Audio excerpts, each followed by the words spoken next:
Hello again, it's Brian Evans, and here for the second part of our video series, going through my album collection one at a time, randomly, to review the albums and just kind of share my love of the music with you. Of course, we did our first video earlier, which was Huey Lewis of the News Sports from 1983.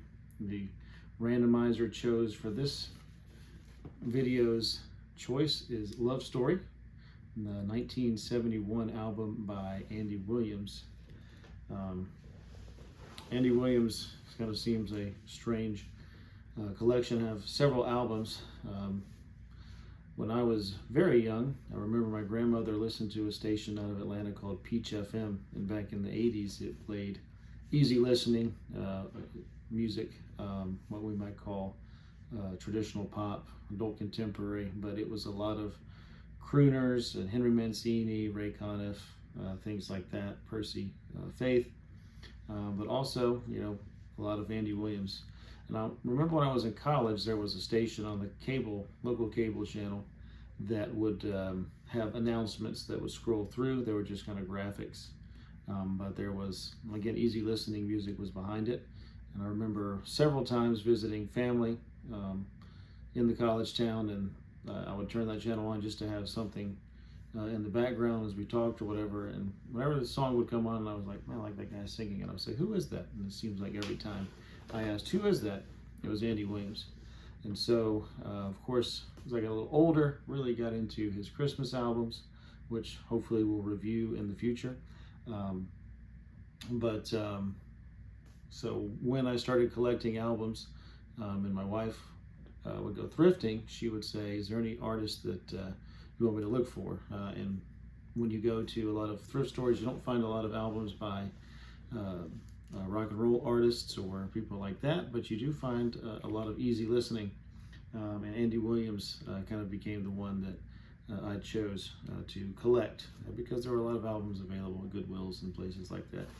And so I enjoy finding albums by Andy Williams just to kind of think about who owned them before, what kind of music they may have been into. There's always kind of interesting to think about stories that goes along with the albums. But in doing research to make this video and re-listening to this album, I found some really interesting things about it. First off, this was the second highest charting album on the Billboard 200, which is the main albums chart, mainstream albums chart of Andy Williams' career. He did have a #1 album on the Billboard 200 in the 60s, which we'll get to probably in the future. But Love Story reached #3 in the Billboard charts in either April or May of 1971. The album was released on February the 3rd, so early 1971. And it really kind of demonstrates the cultural phenomenon that the movie Love Story was in the early 70s, well before my time. My mom has told me the story numerous times of just begging to be taken to see the movie. She was in middle school at the time, and just telling me how sad it was. But it was a movie that she distinctly remembers going with her mother to go see in the theaters when she was in her early teens. So kind of an interesting story there. And so another interesting thing is, while this album was at #3, one of the other top albums in the country was the Love Story soundtrack. So just kind of shows you how big of a phenomenon it was. Kind of reminds me of in the late 90s, the Titanic soundtrack, things like that, that kind of connect between both entertainment worlds, both the movies and music. And so Andy Williams' release of the song Where Do I Begin, the Love Story theme, was the highest charting version of the song. It reached #9 in the Billboard Hot 100, again in March of 1971. And as we said, this album reached #3. In the United Kingdom, this record did reach #1, at least the second version. The original version did not have Love Story on it, but they re-released it in, I believe it was May of 71, and eventually did make it all the way to #1. So a hit on both sides of the Atlantic. both as a single love story, but also the album.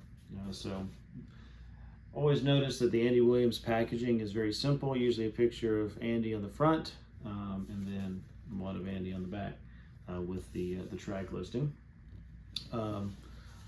As far as the album goes, and thinking about reviewing the record, if you like singer-songwriter or just kind of pop love songs in the early 70s, it's a good chance that it is on this record. The track listing is like a who's who of great love songs. Not all of them I think work. A guy named Dick Glasser was the producer on this album and kind of set up the orchestra.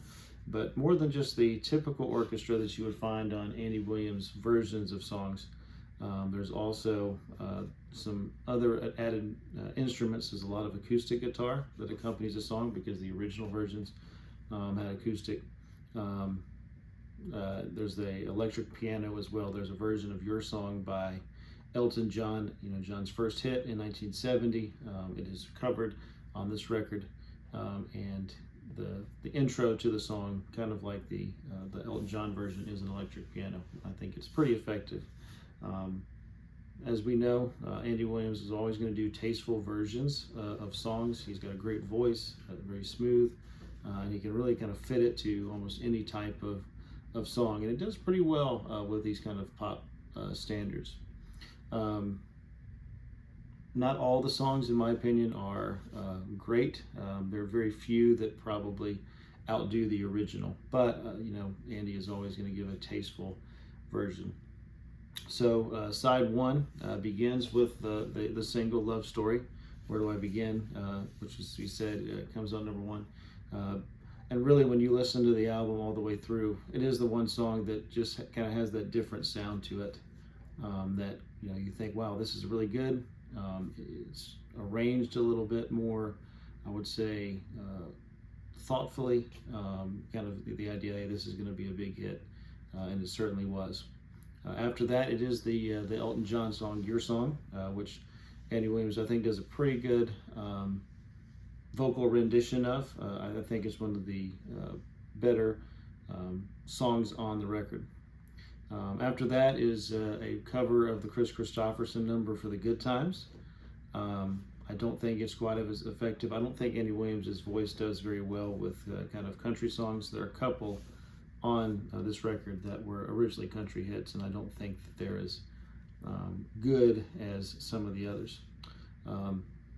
The fourth track, still on side one, is one of my favorites besides the title track, which is a version of Something, the George Harrison song by the Beatles. And this version of Something is one of my favorite covers of the song. It was the B-side of Love Story, and I think it was a great choice by Columbia Records because it's an excellent version. It's kind of slowed down. They cut out some of the lyrics and just kind of focus in on the parts that are going to kind of accentuate the smoothness of Andy Williams' vocal. But a very, very good rendition, and one that even though I'm not going out and listening to Andy Williams music all the time, if it's coming up on random on when I'm listening to music or whatever, it's one that I always will listen all the way through because I think it's really good. So again, one of the better covers of Something. Rounding out the front side, you have It's Impossible, is track 5 on side 1.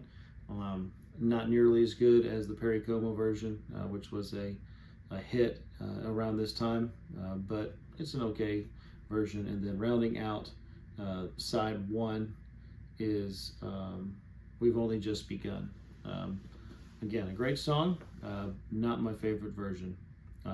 Hopefully we'll get to the review of the album that has one of my favorite versions a little bit later. It's one by Mark Lindsay. I think is the best version I've heard of that song, even better than the one that was the hit.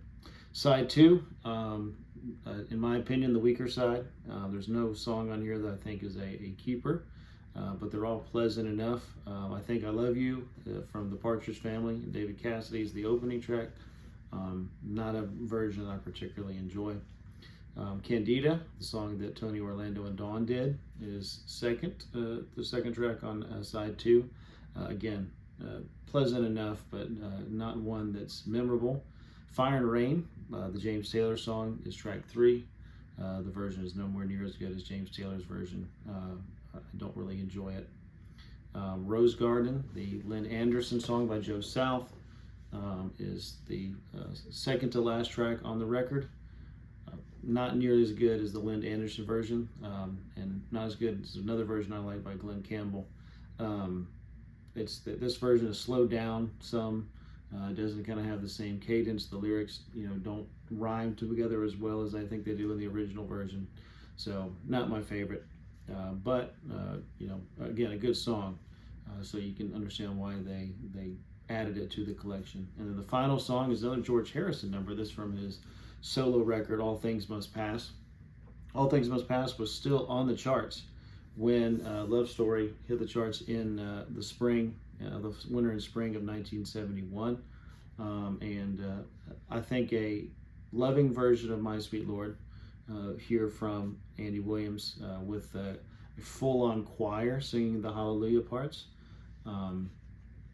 Again, not as good, I think, as the original, nowhere near as good, but it's a version that takes the material seriously, and you can tell that the arranger, the producer, and Andy Williams himself with the vocal performance are trying to do justice to the song. And that's one thing, Andy Williams never mails it in. He always does a beautiful job in any song he's singing. But you begin to notice as, again, collecting records from thrift shops and Goodwills and places like that, as my Andy Williams collection has gotten larger.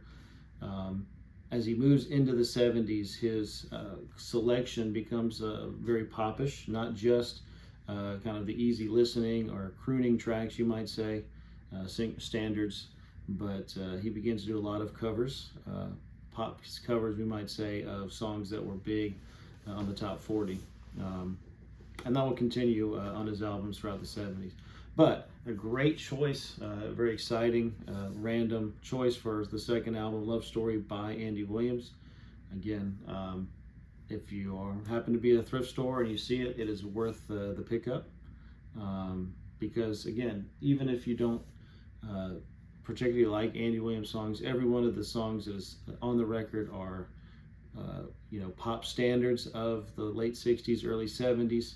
It kind of gives you a feel of what was popular at the time. So it's well worth the pickup. And hopefully you'll take the opportunity to listen to it. I think you will, if nothing else, the opening song, Where Do I Begin, and the version of Something on here are well worth your listen. So that's Love Story by Andy Williams from 1971. I've already done the randomizer for our next selection, and it's could be nowhere more different than Andy Williams. And that's going to be the debut album of Pearl Jam from 1991, the album 10. So that's what we will talk about next time. Thanks so much for watching, and we'll see you then. Thanks.